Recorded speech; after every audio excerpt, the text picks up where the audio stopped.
오늘 이 시간 여러분의 발걸음이 복되어서 우리 2층 그리고 3층 영상으로 예배드리는 모든 성도들에게 크신 은혜가 임하길 주의 이름으로 축원합니다. 오늘 말씀의 제목은 혼적인 리더가 교회를 망친다, 이런 제목으로 함께 은혜를 나누겠습니다. 우리 주님께서는 마지막 추수 때에, 즉 부흥을 위해서 늦은 비가 있을 것이라고 말씀하셨습니다. 그리고 그 추수 때에는 그동안 그 가라지를 뽑다가 알곡까지 뽑을까가 같이 그냥 놔두었다가 가라지를 확 뽑아가지고서 결국에는 알곡과 분리시키는 때가 있다고 하는 것입니다. 그리고 이 비유가 먼저 성취될 것이 하나님의 전, 바로 이 믿음의 공동체인 교회인 것입니다.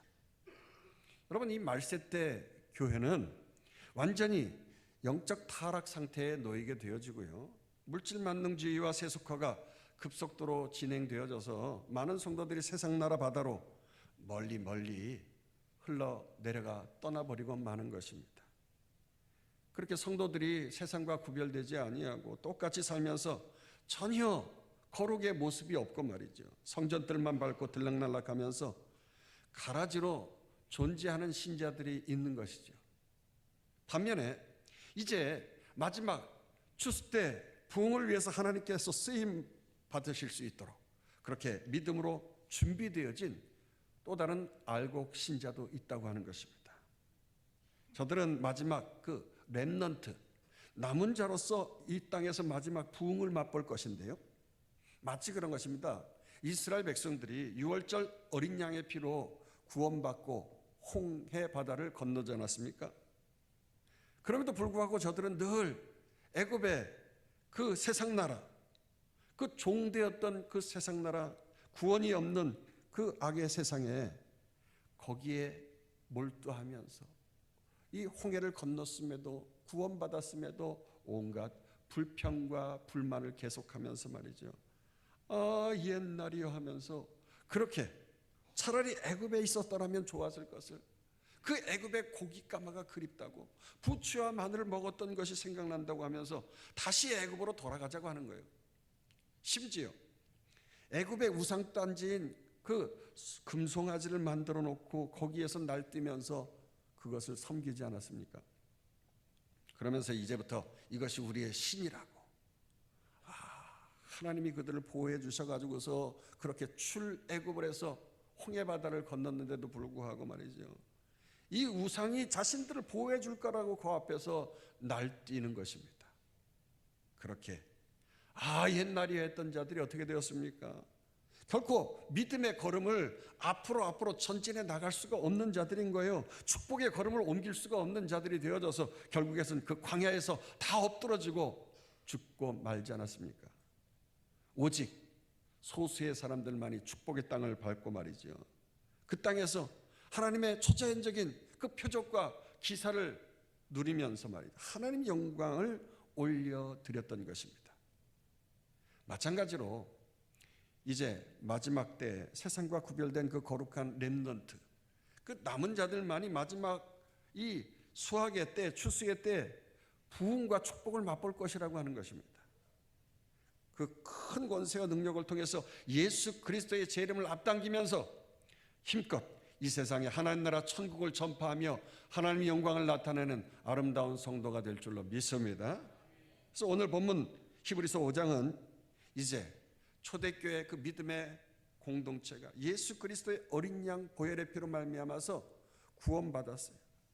그래서 천국을 가는 그러한 백성들이 되었습니다만, 이 땅에서도 하나님 나라 천국을 잠깐이나마 맛보면서 크게 부흥을 해야 하는 것인데요, 그런데 문제는 그들에게 걸림돌이 있었다고 하는 것입니다.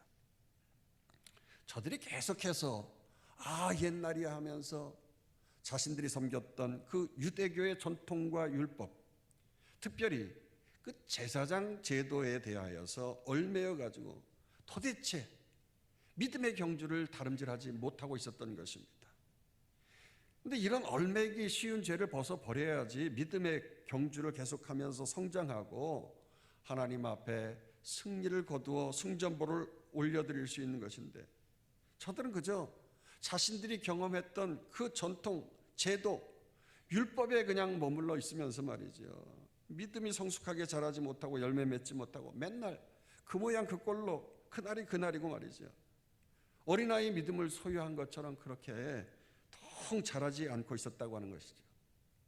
따라서 히브리서 저자인 바울은 너희가 그토록 중요하게 생각하는 그 대제사장은 가짜와 진짜가 있다고 하는 거예요. 가짜와 진짜. 그러니까 한시적인 것과 영원한 제사장이 있다고 말씀을 하고 있는 것이죠. 바로 우리의 대제사장 되시는 예수 그리스도만이 참되고 영원하고 완전한 구원자이시고 대제사장인 줄로 믿습니다. 그래서 그분을 증거하기 위해서 먼저 한시적이고 극히 부족하기 짝이 없는 그 인간 아론의 계보를 따르는 대제사장의 자격에 대해서 먼저 설명을 하고 있는 것입니다. 1절은 이렇게 말합니다. 대제사장마다 사람 가운데서 택한 자이므로 하나님께 속한 일에 사람을 위하여 예물과 속지 않은 제사를 드리게 하나니. 그렇습니다. 제사장 중에서 대제사장이 있어요. 아론의 자손들만이 그 대제사장으로서 세습이 되는 것이죠. 많은 사람들 가운데서 하나님 앞에서 택함을 받았다라고 하는 존재라고 하는 것입니다. 그렇습니다. 대제사장은 뭐 휘황찬란한 옷을 입고 백성들 앞에 나아갈 뿐만 아니라 하나님을 독대하기 위해서 지성소 안으로 들어가고 하니까 말이죠. 하나님이 대단한 사람을 뽑으셨나 보다 그렇게 생각할 수가 있는데 아닙니다. 그럴 것 같으면 하나님이 휘황찬란한 초월적인 존재인 천사 중에서 뽑으셨지 않겠습니까? 그저 실수투성이고 말이죠. 냄새나고 부족한 우리와 같은 사람 중에서 뽑았다고 하는 것이에요. 그것도 능력의 종 모세를 제치고 백성을 대표해가지고 아론으로 하여금 하나님 앞에 나와서 독대하고 백성들의 죄를 속죄하는 제사를 드릴 수 있도록 그런 권한을 주셨다는 것입니다. 그런데 여러분 말이야 바른 말이지. 아론이 얼마나 부족한 사람입니까? 하나님까지 배반하고요. 금송아지 우상을 섬기도록 백성을 그렇게 선동한 자 아닙니까? 심지어 리더인 모세를 대항하고 거짓말을 밥 먹듯 하는 사람이었어요.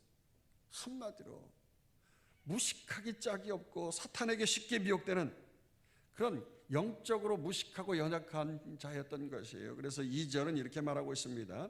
그가 무식하고 미혹된 자를 능히 용납할 수 있는 것은 자기도 연약에 휩싸여 있음이라. 여기서 무식한 자라고는 세상 지식으로 무식한 것이 아니라 하나님 말씀에 무지하다는 거죠. 무식하다는 거예요. 하나님 말씀을 아무리 들려준다고 해도 깨닫지 못하는 자인 것입니다. 아예 귀로 들려줘도 안 되니까 눈으로 보아서 그 계시의 말씀, 능력의 말씀을 직접 보여줘도 말이죠.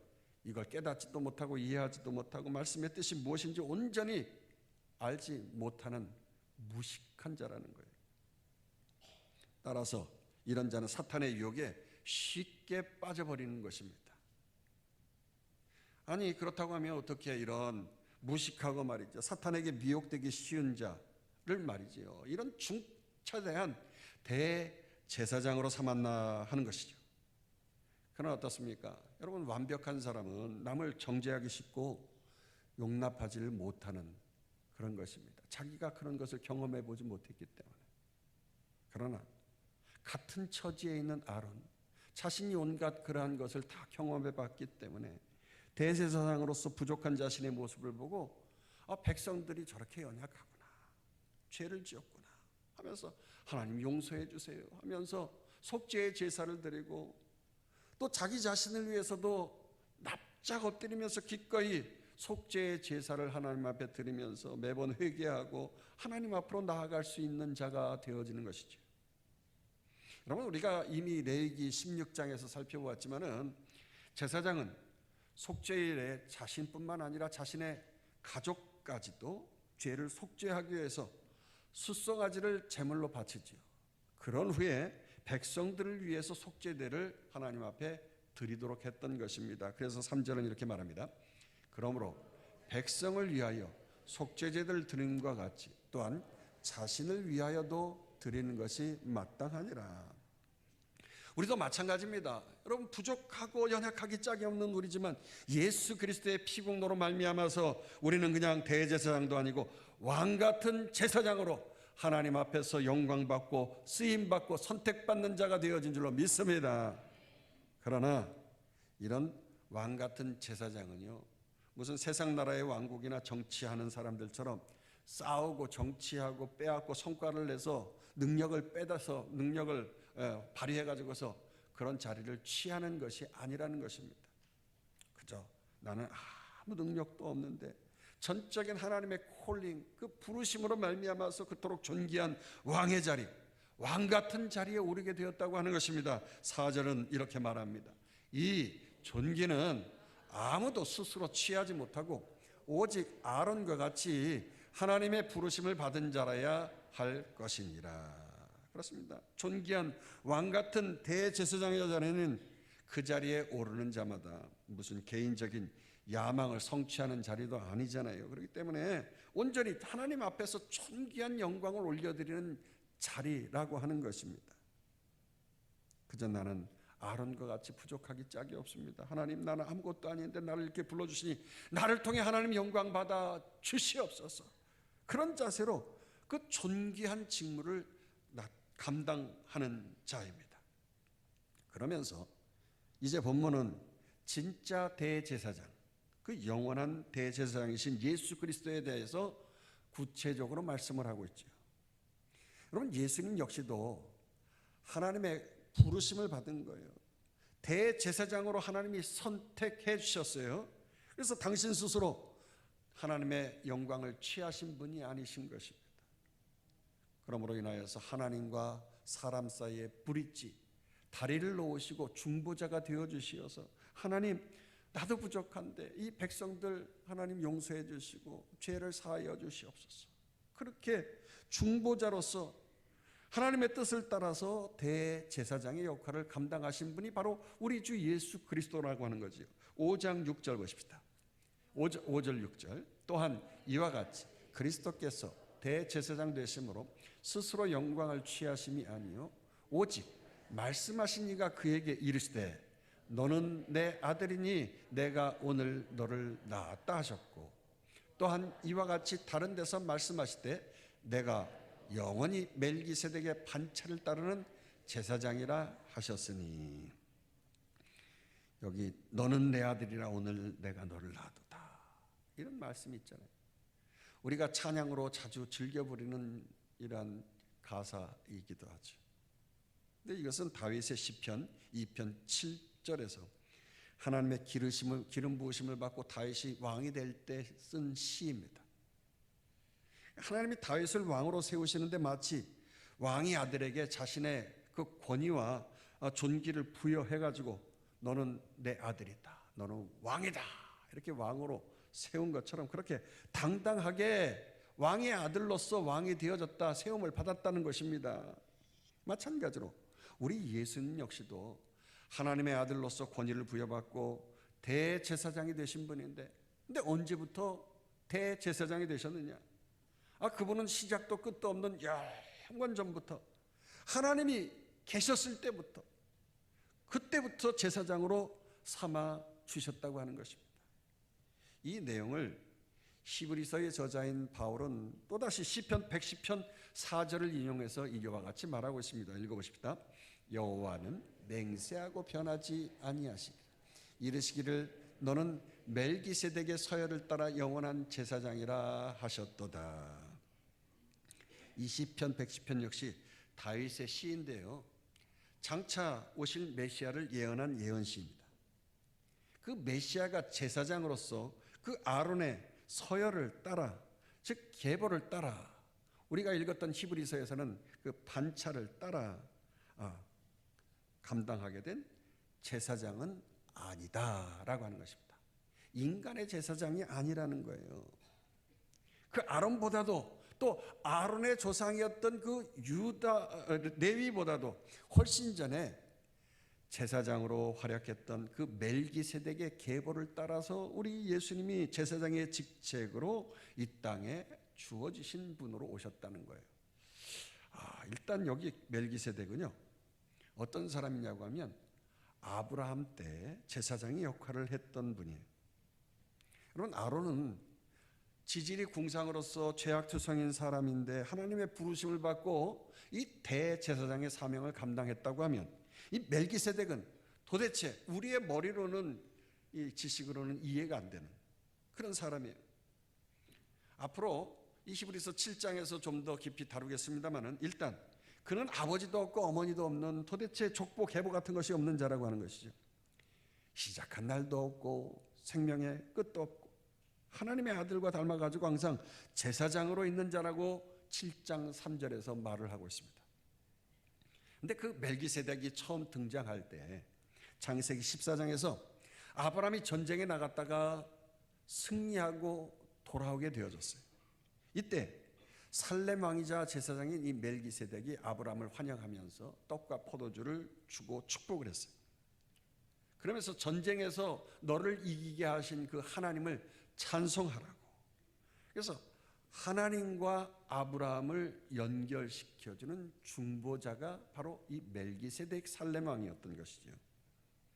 이때 전쟁에서 돌아오고 승리해서 의기양양했던 아브라함이, 그렇지, 내가 낯설고 물서는 이 가나안 땅에 와가지고서 정식 군대도 아니고 집에서 그냥 가르쳐 길러서 훈련시켰던 그런 종들을 당대 최고의 연합군들과 싸워가지고서 내가 이렇게 내 힘도 내 능력도 아닌데 이기게 되었다고 하니 이건 전적인 진짜 하나님의 은혜였구나, 이런 사실을 깨닫게 되어진 거예요. 이렇게 연합군을 물리치고 하나님 앞에서 승리를 거두게 되어지면서 그는 이제 전리품을 수도 없이 많이 거두게 되어졌어요. 그때 그는 그 생각을 하면서 감사해서 이 전리품의 10분의 1을 뚝 띄어가지고 하나님 앞에 올려드린 것이지, 바로 11조를 드린 거예요.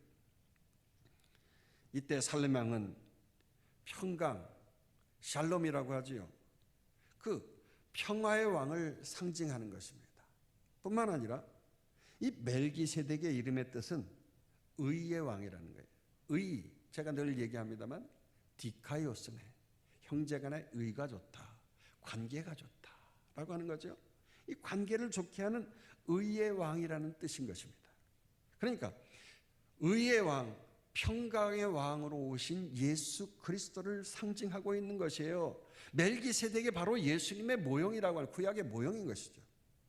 이처럼 아브라함은요, 자신과 하나님을 의로운 관계로 맺어준 그 의의 왕, 평화의 왕에게 11조를 드리게 되었는데, 자, 그러면서 본문은 그 의의 왕이고 평화의 왕이고 대제사장이신 예수 그리스도가 어떤 분인지를 좀 더 구체적으로 아주 자세하게 설명을 하고 있습니다. 일단 예수님은 이 사람의 몸, 인간의 몸을 입으시고 인간의 희, 노, 애락을 다 겪으신 분이라고 하는 것입니다. 7절 보도록 하십니다. 그는 육체에 계실 때 자기를 죽음에서 능히 구원하실 이에게 심한 통곡과 눈물로 간구와 소원을 올렸고 그의 경건하심으로 말미암아 들으심을 얻었느니라.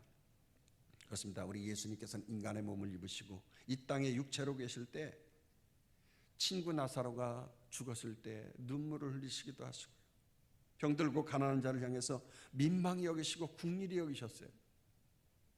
여러분, 국률이 예수님이 여기셨다고 할 때 말이죠, 그때 저들이 기적의 역사, 치유의 역사가 일어나지 않았습니까? 인권이 유린당하고 억압받는 자, 장녀와 세리와 남의 밑에서 일하는 종들과 함께 눈물을 흘리고 저들의 아픔을 몸소 체휼하신 거예요. 체험하시면서 국률이 여기시는 체휼하신 거예요. 그렇게 여러분, 오고 오는 모든 인류의 죄의 문제를 홀로 다 짊어지시고 마지막으로 십자가를 지시기 전에 겟세마네 동산에서 땀방울이 핏방울이 되도록 그렇게 눈물을 흘리시면서 고통 중에 기도하신 것이거든요. 이 겟세마네 동산은, 겟세마네라고 하는 것은 올리브를 짓이긴다, 그래서 기름을 짠다라고 하는 그런 의미를 가진 것이에요. 그러므로 우리 예수님께서 그렇게 당신 자신이 짓이겨지시면서 말이지요, 기름으로 쥐어 짜듯이 기름을 만들어내듯이 심한 통곡의 눈물을 흘리시면서 말이죠, 하나님 앞에서 그렇게 간구를 드리게 되어졌다 하는 것입니다. 이때 기도하신 내용이 뭡니까? 하나님, 하나님, 할 수만 있으면 이 산을 나에게서 옮겨 주시옵소서.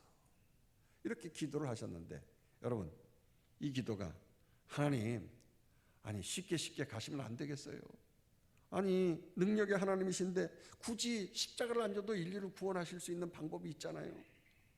그렇게 예수님이 십자가 지기를 힘들어 하시면서 통곡의 기도를 드리셨는가요? 아니잖아요.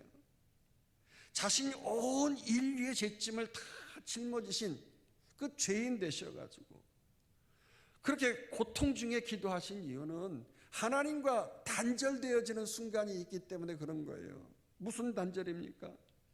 하나님 없는 삶을 살아가는 불신자와 같이 완전한 영적 죽음, 저 지옥으로 들어가는 그 죽음으로 나아가는 외로움과 절망과 그 사망의 음침한 골짜기로 가는 그 사실을 아셨기 때문에 엄청난 고통을 당하신 것입니다.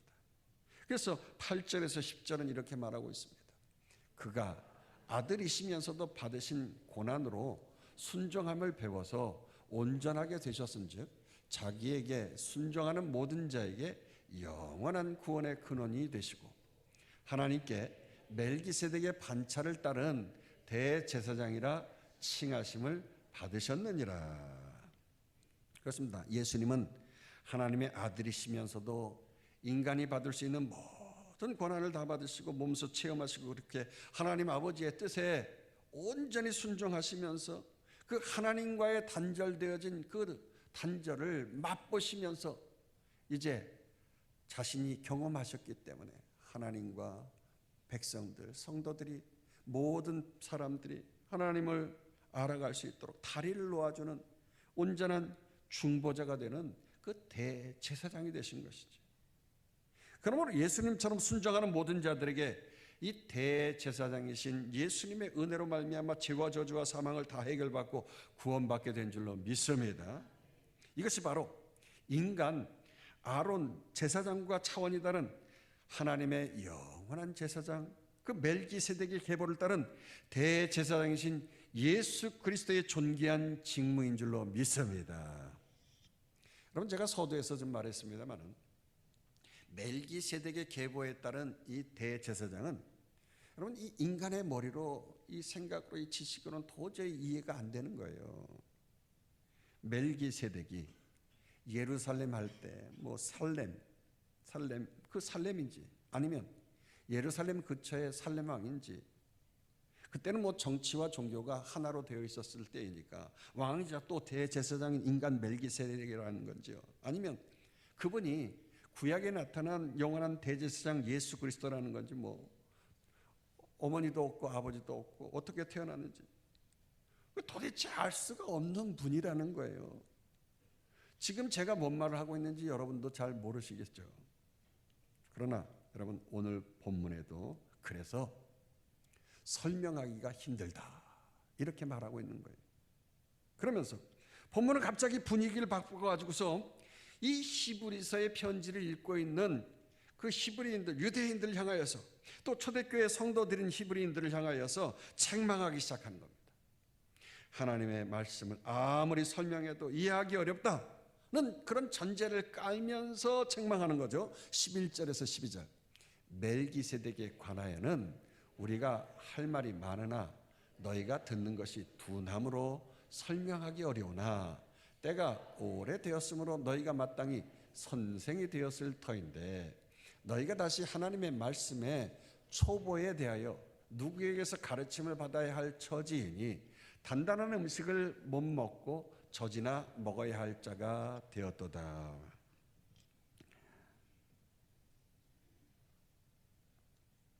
지금 바울은 저들이 믿음 생활한 지 오래되었다고 말하고 있습니다.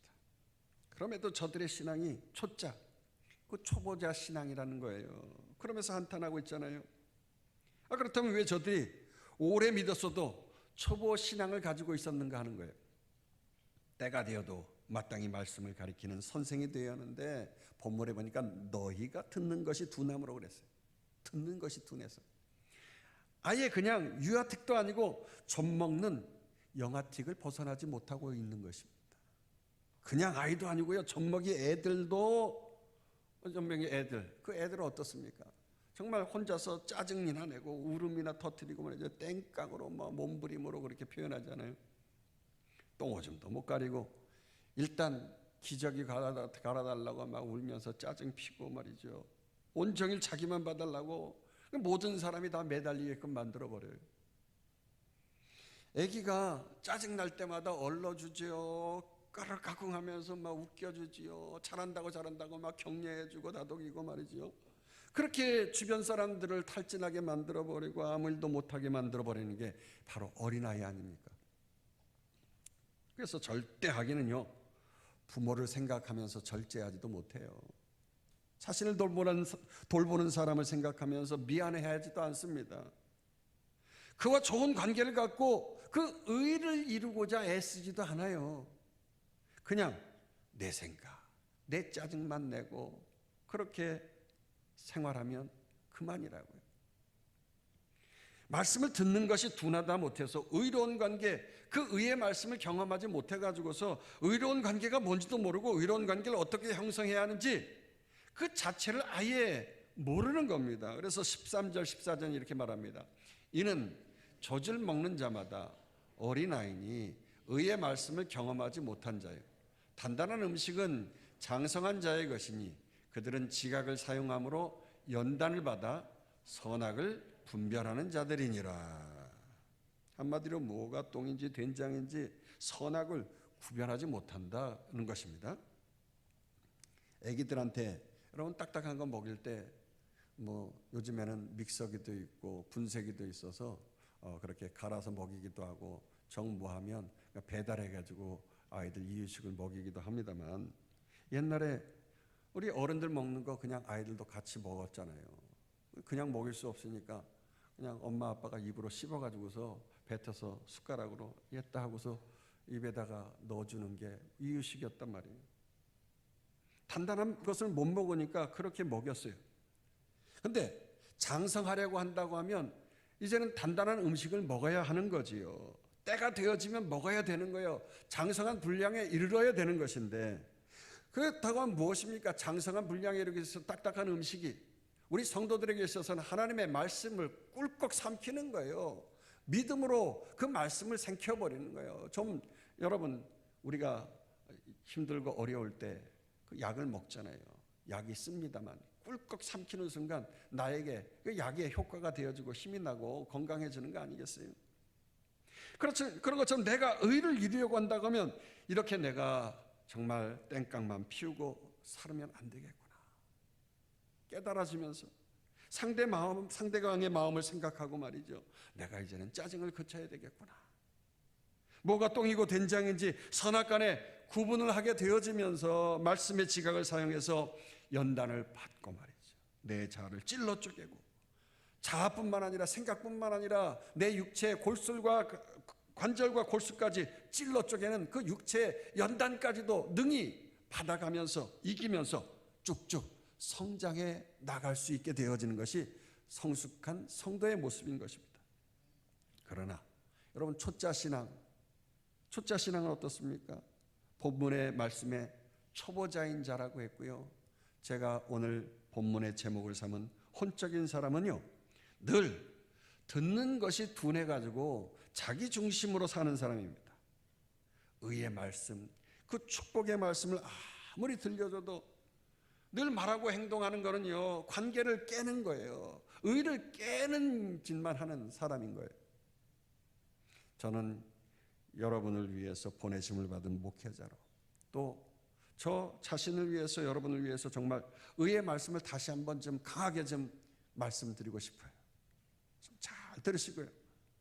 이 말씀이 듣는 것이 둔해가지고서 여러분 똥오줌 못 가리는 그런 유아틱한 그런 어린아이 신앙을 좀 벗어버리시기를 주의 이름으로 축원합니다.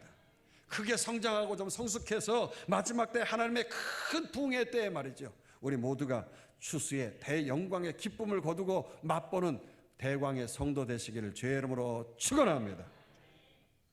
늘 제가 좀 말하는 것은요, 우리 몸은 영, 혼, 육 이렇게 세 가지로 되어 있는 삼분설이라고 하지요. 삼중 구조로 된 인간의 우리의 모습인 것입니다. 자, 우리 영 안에는 말이죠. 보이지는 아니하지만 예수 그리스도를 믿는 순간 하나님의 말씀이 내 안으로 쑥 들어오는 거예요. 내가 예수 믿었다고 하는 것은 말씀을 들었기 때문에 말씀이 내 안에 쑥 들어오는 순간 내가 예수를 믿는 거죠. 그래서 구원받는 거예요. 그래서 내가 이런 말이 영이요 생명이라고 그 온갖 좋은 말씀이 우리 영 안에 충만하게 채워져서 우리가 구원받는 거죠. 그러니까 그 말씀으로 우리의 영은 너무너무나 잘 됐어요. 얼마나 잘 됐는지 우리가 예수 믿는 순간 천국에 가는 거예요. 하나님 나라 구원을 받아서 너무나도 잘 된 거예요. 그리고 그 하나님의 말씀이 내 마음과 생각과 혼을 뚫고 나오면서 내 생각의 모든 영역 속에서 주변 사람들까지 하나님의 천국을 맛보면서 살아갈 수 있도록 하는 것이 성도다움의 삶인 것이죠. 이 땅에서 잠시 잠깐이나마 그 영과 혼과 육이 전인적인 구원을 이루면서 이 땅에서도 하나님 나라와 천국을 좀 맛보고 말이죠. 죽어서도 영원한 천국에서 영생의 천국을 맛볼 수 있는 것이 우리 성도의 모습이고 하나님 앞에서는 날 잘했다 칭찬받으면서 면류관 받는 거예요. 할렐루야. 그런데 문제는 이 땅에서 이 영의 말씀으로 나의 혼이 온전히 통치받고 다스림받지 못해가지고 그렇게 삶을 살아가는 사람이 있어요. 이런 사람이 무슨 사람입니까? 나의 생각 속에 견고한 진, 성벽을 쌓는 거예요. 벽돌을 잔뜩 쌓아가지고 하나님의 말씀이 내 생각을 뚫고 나가서 육체까지 뚫고 나가서 삶 속에서 그 모든 것을 이루어내야 되는데 빛과 소금의 역할을 해야 되는데 그러지 못한 사람인 거죠. 이때 혼은 지정의가 작동을 하는 거거든요. 우리의 혼에는 지정의가 있어요. 지는 뭡니까?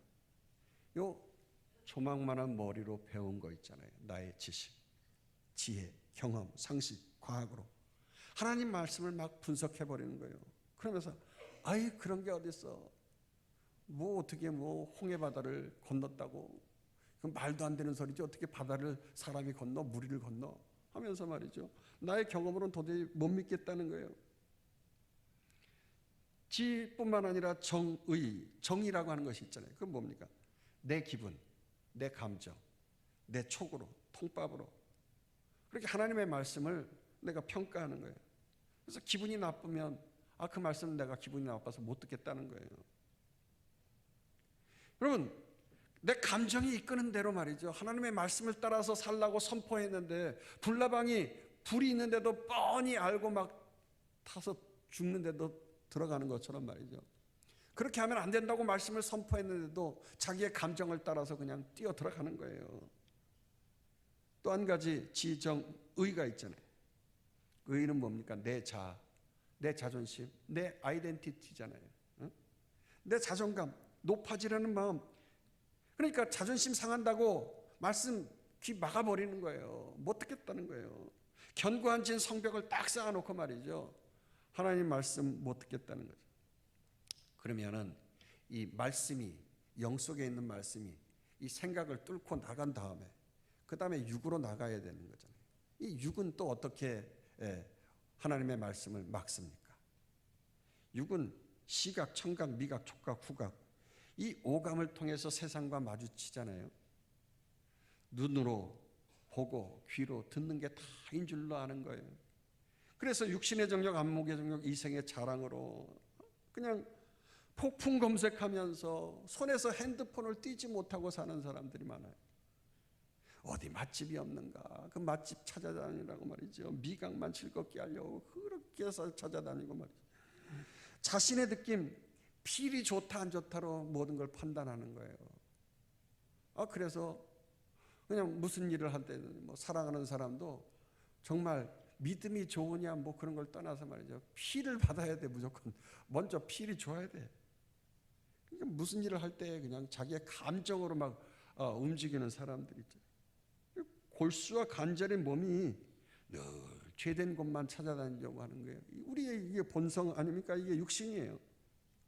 이런 육체를 통해서 하나님의 말씀이 그 내 혼, 이 내 생각 속에 있는 지, 정, 의, 이 견고한 진을 파해가지고 뚫고 나와서 이 생각의 문이 활짝 열려지면서 말이죠. 내 육체, 이 골수와 관절을 쪼개면서 그야말로 나의 삶 속에서 하나님의 말씀에 전인적인 변화를 가지고 성숙을 이루어서 세상 사람들에게 빛과 소금의 역할을 하는 그런 아름다운 모습으로 살아가는 것이 진정한 성도의 모습인 줄로 믿습니다.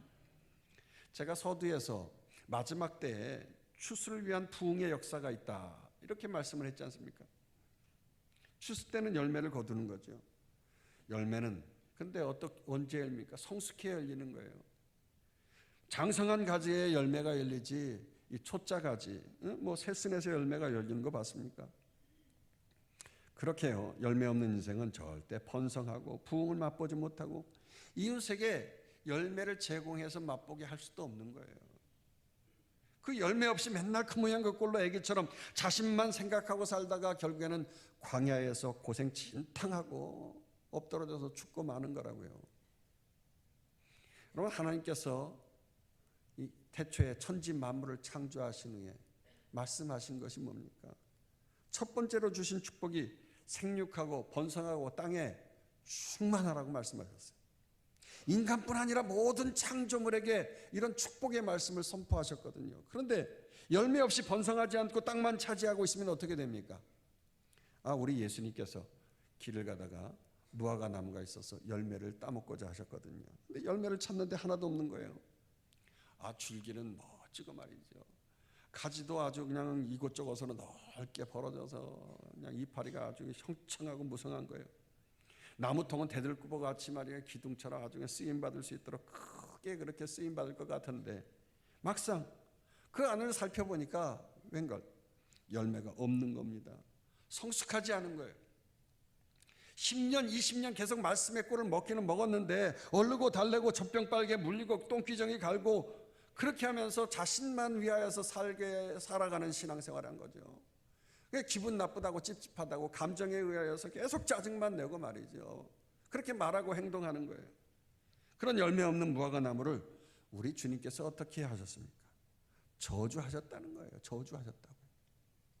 복을 안 주시는 정도가 아니라 아예 저주하셨단 말이에요. 마가복음 11장 20절에 보니까 그것도 뿌리부터 말랐다고 했어요. 뿌리부터. 이게 무슨 말씀입니까?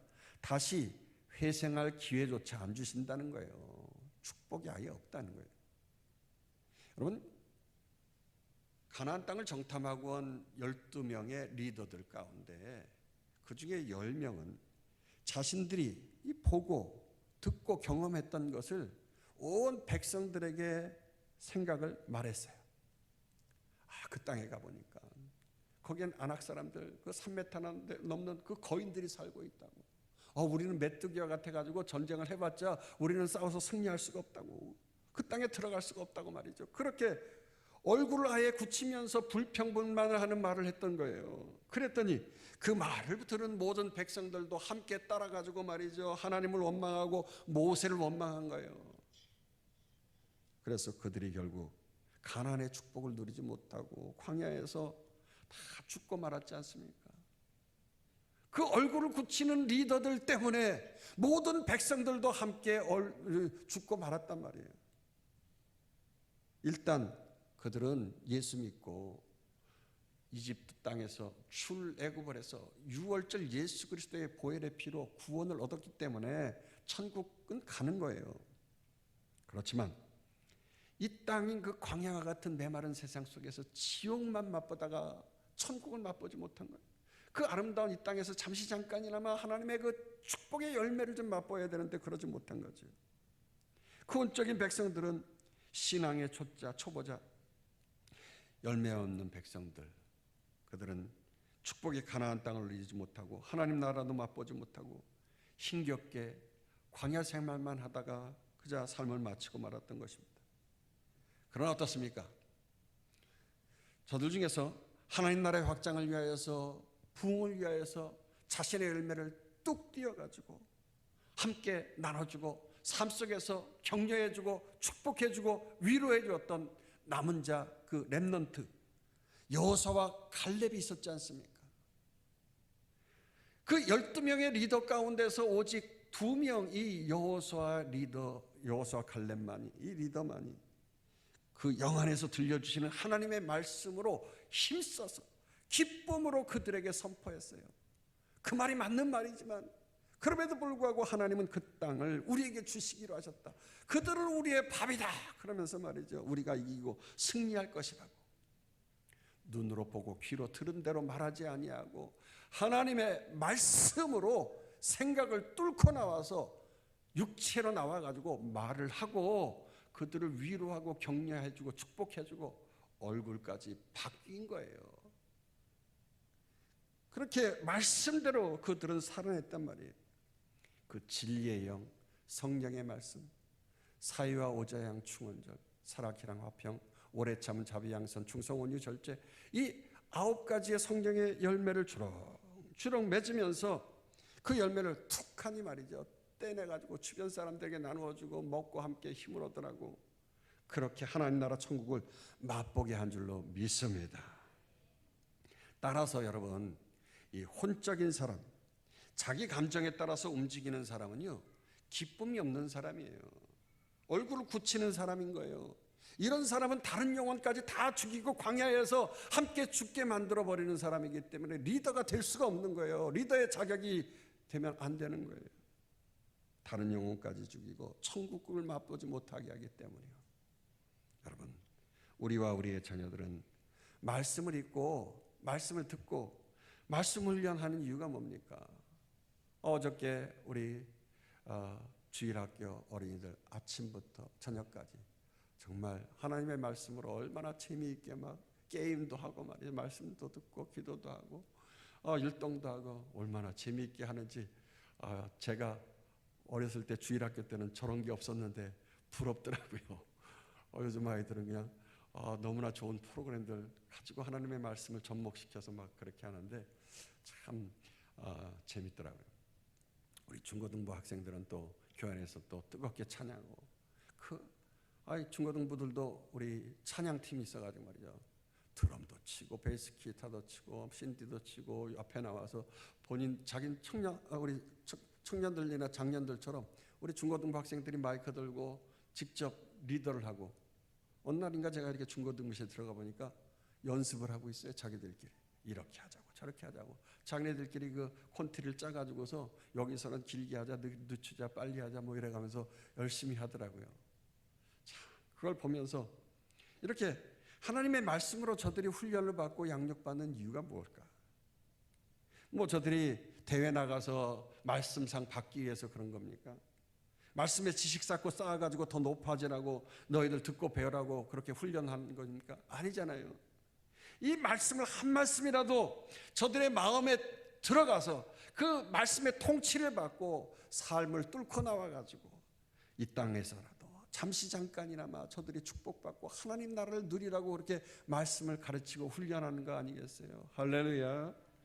이제 말세지 마지막 때 대부흥이 이루어지는 때 말이죠.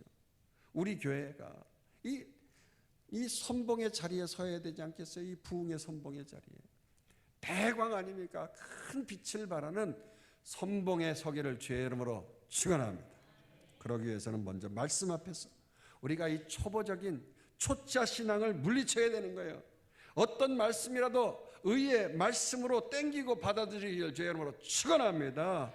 하나님의 말씀이 이상 그 말씀은 합력하여 선을 이루는 거거든요. 어떤 말씀이든지 나를 살리는 말씀이라고 믿어 의심치 말고 그 말씀을 믿음으로 받고 의의 열매, 생명의 열매, 기쁨의 열매를 맺어야 되겠어요.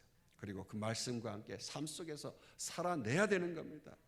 모든 삶의 연역 속에서 번성하고 번영하고 땅의 충만함과 대부흥을 맛보는 우리 모든 성도들, 자녀들 되기를 주의 이름으로 축원합니다. 축원합니다. 축원합니다.